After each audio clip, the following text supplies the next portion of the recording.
कृष्णा नदीत पोहताना 60 वर्षीय व्यक्तीवर मगरीचा हल्ला, सांगलीत खळबळ. सांगली शहरातील कृष्णा नदीत पोहत असताना 60 वर्षीय व्यक्तीवर मगरीने हल्ला केल्याची धक्कादायक घटना शुक्रवारी सकाळी घडली. या घटनेत जालिंदर साळुंके राहणार घनश्यामनगर सांगली जखमी झाले असून त्यांच्यावर शासकीय सिव्हिल रुग्णालयात उपचार सुरू आहेत. या घटनेमुळे नदीकाठच्या परिसरात भीतीचे वातावरण पसरले आहे. मिळालेल्या माहितीनुसार जालिंदर साळुंके हे दररोजप्रमाणे सकाळी त्यांच्या सहकाऱ्यांसोबत कृष्णा नदीत पोहण्यासाठी गेले होते. पोहत असताना अचानक पाण्यातून आलेल्या मगरीने त्यांच्यावर झडप घातली. या हल्ल्यात ते जखमी झाले. घटना लक्षात येताच त्यांच्या सहकाऱ्याने प्रसंगावधान राखत तातडीने त्यांना नदीबाहेर काढले. त्यानंतर त्यांना उपचारासाठी सांगलीच्या शासकीय सिव्हिल रुग्णालयात दाखल करण्यात आले. सध्या त्यांची प्रकृती स्थिर असल्याची प्राथमिक माहिती मिळाली आहे.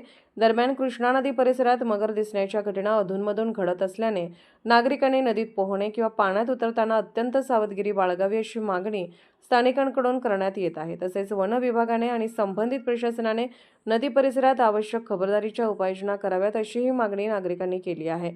Video report SR news 24 Sangli.